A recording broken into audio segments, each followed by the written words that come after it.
Assalamualaikum warahmatullahi wabarakatuh. Kembali lagi di acara Teras Kreatif dari SMA Muhammadiyah Kedaung.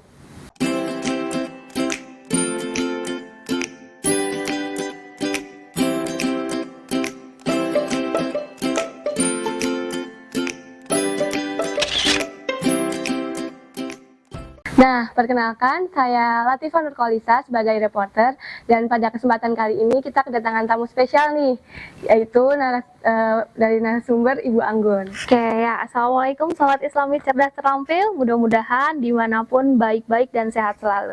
Ya, Assalamualaikum Latifah. Waalaikumsalam. Oke. Ya.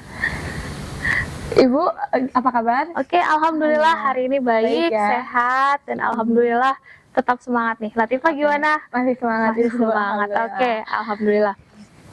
Nah, oke, langsung kita masuk ke topik yang akan kita bahas pada sesi kali ini, yaitu tentang remaja dan juga cara belajar yang menyenangkan. Oke. Karena biasanya remaja sendiri kan masih di tahap yang akan terus berkembang, masih grow up gitu, pasti masih mencari jati diri. Gitu. Iya, oke. Menarik nih ya bahasannya ya. Oke, mudah-mudahan teman-teman dimanapun yang menyimak Teras Kreatif episode ini juga dapat insight dan pengetahuan baru nih, khususnya para remaja ya, karena bahasan kita adalah remaja. Oke, apa dulu nih yang mau dibahas nih Latifah nih? Sebelumnya kita ke cara belajar yang menyenangkan dulu aja. Oke, cara belajar dulu. Ibu sendiri kan sebagai guru ya, sampai sekarang tentunya masih terus belajar? Iya, Alhamdulillah kalau menjadi seorang guru itu adalah seorang pembelajar yang tidak boleh berhenti. Ya, iya, gitu benar. ya. Jadi kalau jadi guru pasti dan harus masih terus belajar. Iya, gitu ya. Ibu sendiri masih sampai sekarang udah menemukan nggak cara belajar yang tepat untuk diri sendiri gitu? Oke, kalau cara belajar yang tepat itu sebetulnya bergantung pada orangnya masing-masing. Tapi kalau misalnya kita mau mengambil secara umum ya, secara umum cara belajar yang baik itu atau yang menyenangkan buat setiap orang tuh kayak gimana? Yang pertama poinnya tidak boleh terlalu memaksakan ya. Jadi orang tuh belajar harus dalam kondisi menyenangkan, harus dalam kondisi rileks, harus dalam kondisi tidak boleh ada tekanan. Makanya saya suka bilang nih sama teman-teman siswa yang ada di kelas, kalau mau belajar harus dalam kondisi mood yang bagus. Nah, ketika moodnya bagus, sebetulnya belajar apapun bisa jadi menyenangkan. Itu yang pertama. Nah, mungkin mood yang harus dipertahankan. Tapi kalau anak zaman sekarang rata-rata suka kalah gitu sama mood ya, banyak nggak moodnya. Nah, itu yang harus diperjuangkan. Nanti ada yang harus diulas lagi nih supaya menjaga gimana ya moodnya biar tetap bagus gitu. Itu yang poin pertama banget sih. Kalau buat saya, jadi saya bisa belajar seneng itu ketika ya mood saya lagi baik-baik aja gitu, lagi bagus gitu. Baru saya tancap gas nih buat belajar gitu ya. Nah, cara jaga moodnya sendiri itu gimana, Bu? Oke, buat jaga moodnya itu yang pertama tujuannya harus jelas. Jadi teman-teman dimanapun ya yang mau belajar apapun gitu ya, yang pertama harus punya tujuan yang jelas. Kalian mau belajar itu mau ngapain? Kalau tujuannya udah abstrak, artinya yang diraihnya itu bahasanya itu nggak real, biasanya moodnya gampang terganggu. Karena apa? Kita nggak tahu nih mau ngeraih apa, mau buat apa, dan untuk siapa nantinya. Makanya sebelum akhirnya kita mutusin belajar sesuatu, pastiin dulu kita punya tujuan yang jelas buat apa sih kita belajar itu. Biar goals gitu. Iya, jadi kalau misalnya kita ada goalsnya, kita punya satu tujuan yang real, itu kalau pas lagi nggak mood, kita inget lagi, biasanya sih akan mood lagi biasanya. Jadi motivasi. Iya, gitu, betul, jadi motivasi lagi. Oh iya gitu ya, cara tapi setiap orang sendiri ya beda-beda ya cara menemukan cara belajar yang menyenangkan itu tadi.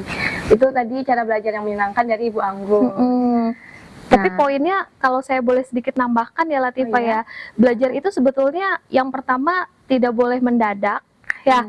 Yang kedua, karena belajar itu proses, maka harus berkelanjutan.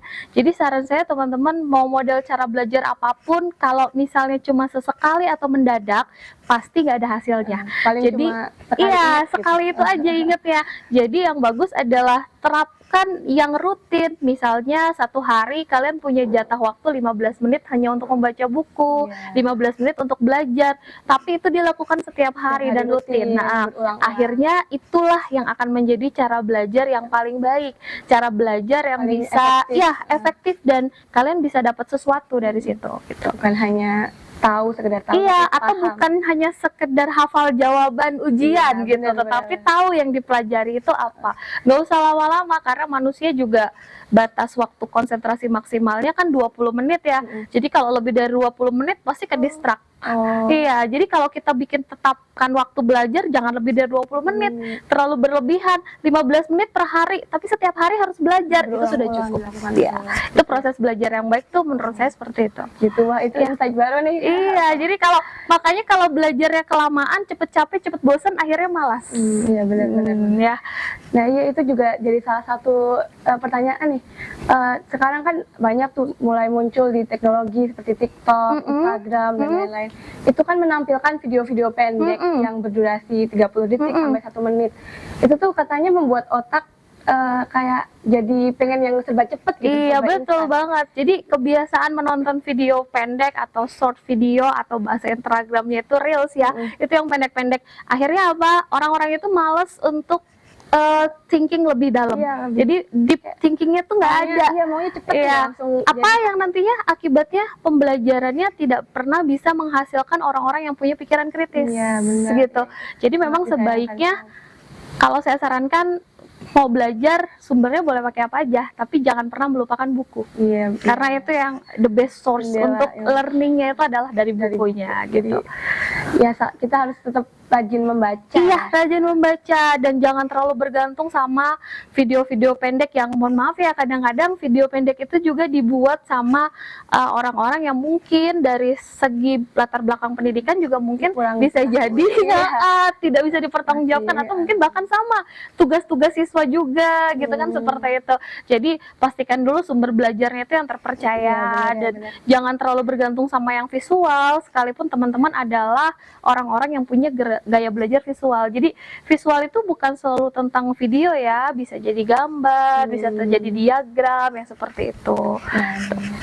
Itu tadi benar ya, ada anak yang belajar dari visual, dari telinga, dari mendengar, melakukan praktek gitu.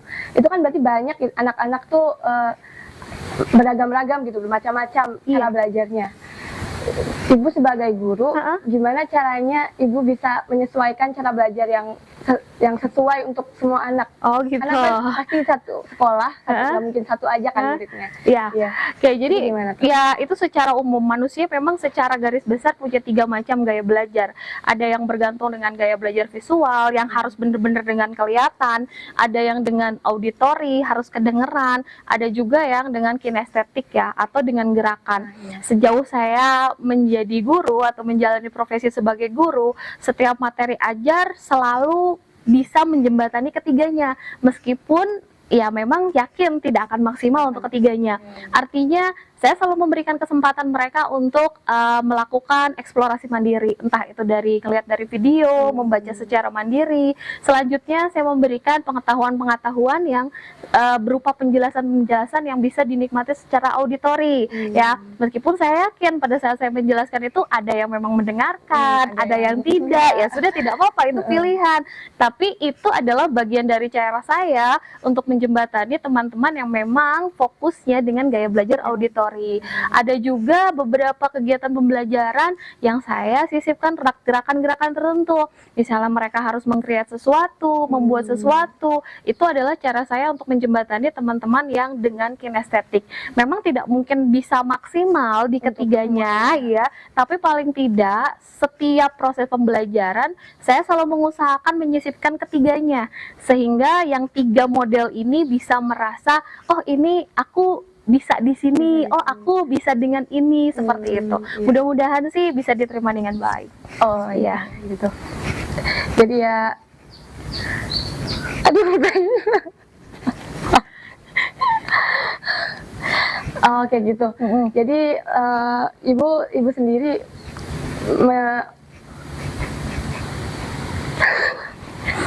Oke, ada yang menarik nih Latifah nih. Sorry. Kalau Latifah ya, Iya.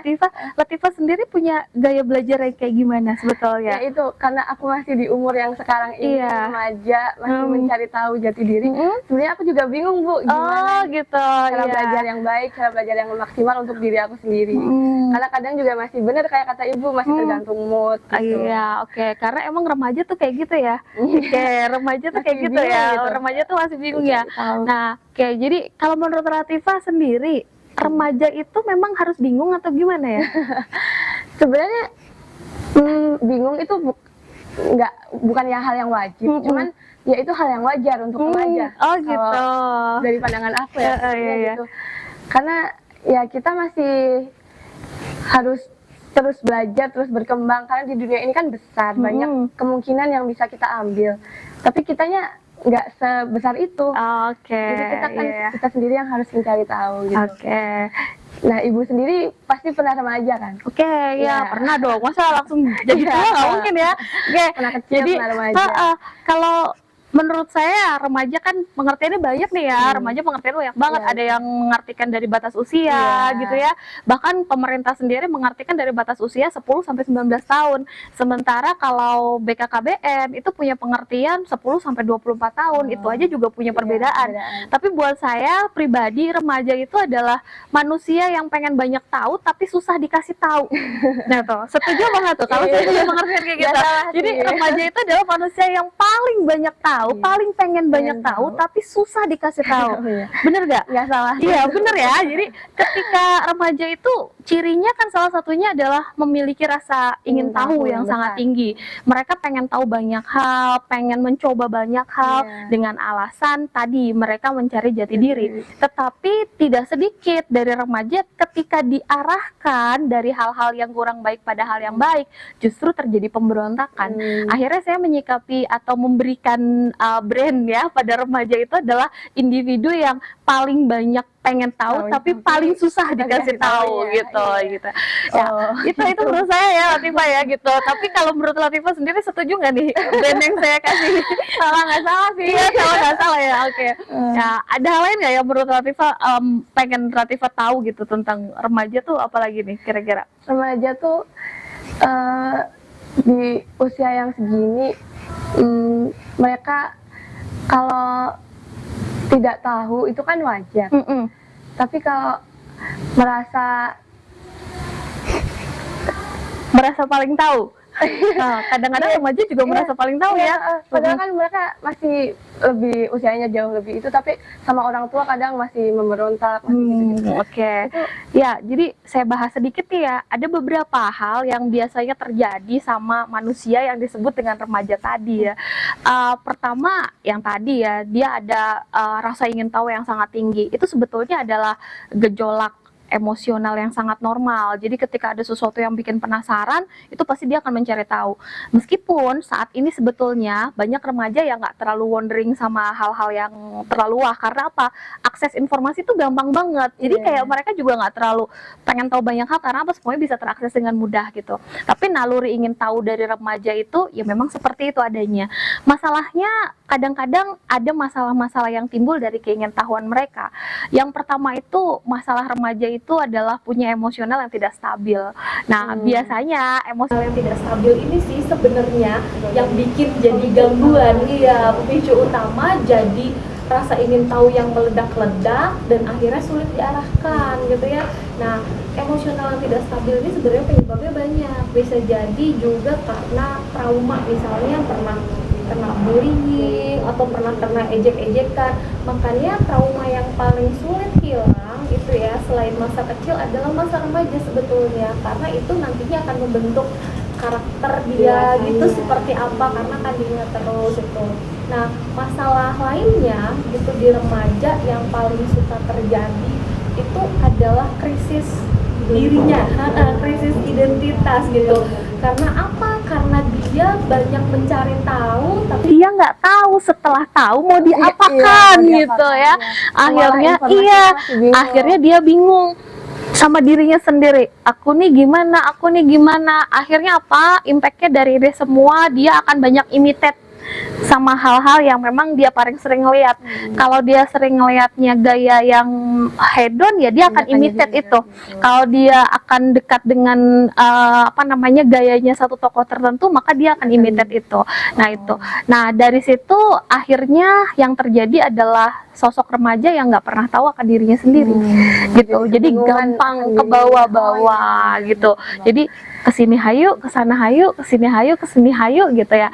Jadi saran saya buat para remaja sebetulnya boleh ingin tahunya itu besar, tapi jangan marah kalau dikasih tahu. Ya, hayo siapa yang gitu ya.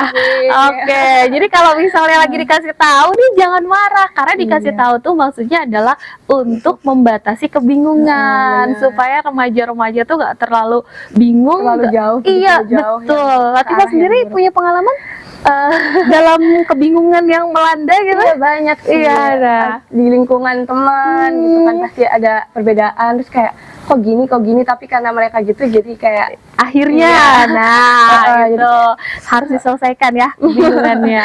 Ya pasti banyak remaja nih yang relate kayak gini.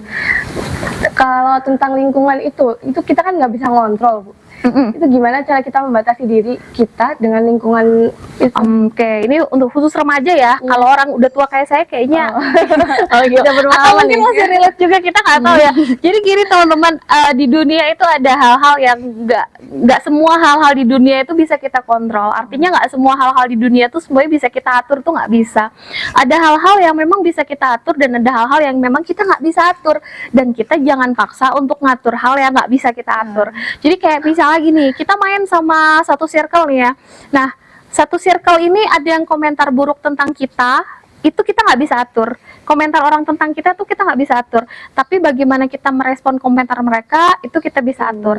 Jadi kalau buat saya, kalau menurut saya sendiri teman-teman, kalau ada di satu circle, jangan fokus sama yang kamu nggak bisa atur, tapi fokus sama kamu yang bisa atur. Artinya gini, ketika kamu diomongin, lu sih nggak gaul nih, lu sih nggak asik nih, nggak ikutan kita, lu sih belajar terus, itu kamu nggak bisa atur, tapi kamu bisa mengatur menerimanya atau meresponnya dengan cara seperti apa supaya tetap bisa diterima di circle itu, tapi juga kamu bisa melanjutkan pekerjaan yang berbeda dengan circle kamu gitu, misalnya gitu. Artinya jadi fokuslah pada apa yang bisa kamu atur, karena sebetulnya teman-teman, berselisih, berbeda pendapat, berbeda argumen, berbeda rasa, itu harus supaya kamu bisa lebih memahami orang lain. Iya, gitu sih kalau menurut saya. Jadi sudut pandangnya aja yang dirubah. Jangan kalau beda senggol bacok. Ya, jangan kalau beda langsung clash gitu. Yang kayak gitu-gitu ya usahakan harus bisa lebih cooling down. Makanya para remaja harus juga banyak sharing sama orang-orang yang sudah melewati masa remaja. Iya, benar gitu. Peran orang tua penting banget. Penting banget, iya. Latifah sama orang tua suka cerita? Iya. Oke, best nih. Berarti ini satu contoh remaja yang terbuka ya. Buat remaja-remaja yang lain, jangan lupa cerita-cerita, sharing-sharing sama orang tua kalian di rumah. Penting ya itu. Iya, itu penting banget, teman-teman. Tahu arahnya gimana. Iya, dan pertimbangan orang tua itu meskipun kadang-kadang mungkin ya dianggap aduh ini tidak zamannya lagi ya, aduh ini udah nggak waktunya lagi, tapi yakin teman-teman bahwa orang tua tuh selalu punya keinginan memberikan yang terbaik. Itu yang harus diyakini dan dipercayai. Hanya kita perlu diam sejenak untuk memahami itu biasanya. Perlu waktu gitu ya. Iya, perlu waktu. Oke, kalau langsung dilawan ya akhirnya berantem deh. Oke. Ya. Nah, kayak gitu ya. Nah, Ibu sendiri punya anak? Oke, alhamdulillah saya punya satu putri, satu putra. Di usia remaja atau? Alhamdulillah dua-duanya remaja ya. Yang satu ada di kelas 1 SMA ya, putri saya. Yang pertama, yang kedua ada di kelas 6 SD. Ya. Oh gitu. Nah, Ibu sendiri sebagai seorang ibu perannya sulit nggak sih mempunyai anak di usia remaja di tahun ini di zaman-zaman sekarang gitu ya. Oke. Alhamdulillah sih cukup challenge ya. Oke, karena ternyata masa remaja yang mereka lewati tidak seperti zaman saya dulu gitu. Ada Satu, arus informasi juga yang begitu cepat. Kadang-kadang sesuatu yang saya belum tahu mereka sudah bisa akses duluan gitu ya. Tapi alhamdulillahnya anak saya yang pertama itu karena ada di pondok, jadi memang ada satu batasan-batasan sehingga dia harus menerima apa yang wajib dulu dan baru bisa menerima atau mengakses yang sunah-sunah lah ibaratnya gitu. Jadi di sini pola pemikirannya juga jauh lebih bisa teratur dan lebih rapi. Nah, yang SD nih juga karena masih sama saya gitu ya. Jadi sekarang kan polanya akses informasi begitu cepat banget.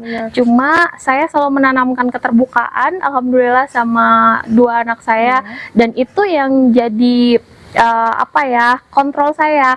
Jadi setiap abis dia dapat informasi apa, kita sharing apa yang habis dilihat, atau dia membuka percakapan terlebih dahulu bertanya tentang apa yang habis dia lihat. Dan buat saya kadang-kadang itu menjadikan saya mengharuskan saya menjadi seorang pembelajar terus gitu, karena jangan sampai anak saya bertanya saya nggak tahu gitu.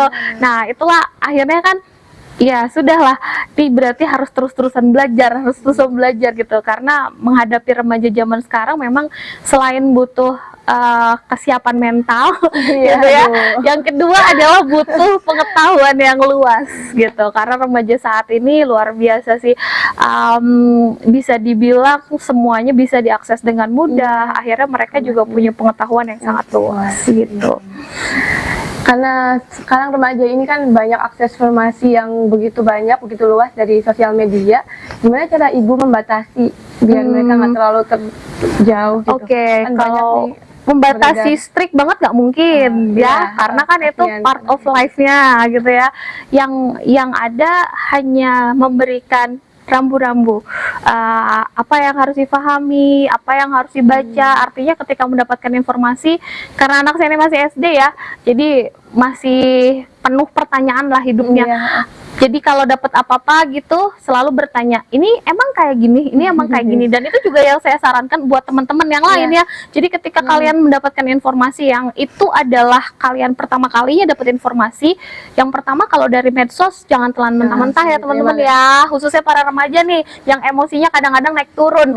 Kadang-kadang remaja kalau dapat info yang lagi relate sama kondisinya, wah langsung diiyakan aja gitu. Ini nih gue banget nih, padahal bisa jadi belum tentu gitu ya. Makanya pelan-pelan pahami dulu dan sering-seringlah berkonsultasi dengan orang dewasa untuk banyak hal. Jadi kalau dibatasi sepertinya tidak mungkin, tapi paling enggak kita kontrol aja gitu, kita kontrol. Dan ini juga mungkin bisa jadi ajakan juga buat para orang tua yang punya anak remaja gitu ya. Bapak Ibu yang punya anak remaja, mohon sering-sering dikontrol gitu ya. Apa-apa saja sih informasi yang sudah diterima anaknya, caranya mudah, Bapak Ibu tinggal ajak ngobrol sering-sering. Dan ini nantinya akan menjadikan efek yang luar biasa. Selain Bapak Ibu tahu apa yang anak Bapak Ibu lakukan, dan akhirnya lebih memahami juga. Gitu paling kalau untuk kontrolnya. Bagus tuh, bisa buat orang tua juga nih ilmunya. Nah, oke, karena pertanyaan aku udah habis sih kayaknya ya. Apakah mungkin udah cukup, Ibu? Oke, paling aku mau kasih closing statement aja ya buat para remaja yang hari ini sedang berjuang untuk memperjuangkan masa depan kalian. Apapun cara kalian di sana, di belahan dunia manapun, dan apapun yang sedang kalian perjuangkan, satu hal yang mau saya ingatkan bahwa masa depan kalian itu bergantung dari apa yang kalian lakukan hari ini. Jadi kalau hari ini kalian memilih untuk tidak melakukan apapun, jangan salahkan siapapun. Ketika di masa depan nanti kalian pun tidak akan mendapatkan apa-apa. Itu aja sih. Jangan lupa tetap semangat dan terus berdoa, karena sebetulnya masa depan itu juga buah dari kerja keras dan doa yang kuat. Jangan lupa minta doa ke orang tua juga. Oke, itu harus banget ya. Berdoa, mendoakan dan mendoakan orang lain, berdoa dan minta doa. Oke, terima kasih banyak nih buat Bu Anggun yang udah menyempatkan waktunya di siang hari ini. Sama-sama Latifah. Dan jangan lupa untuk kalian semua yang menonton video ini untuk menantikan episode selanjutnya dari Teras Kreatif. Wassalamualaikum warahmatullahi wabarakatuh.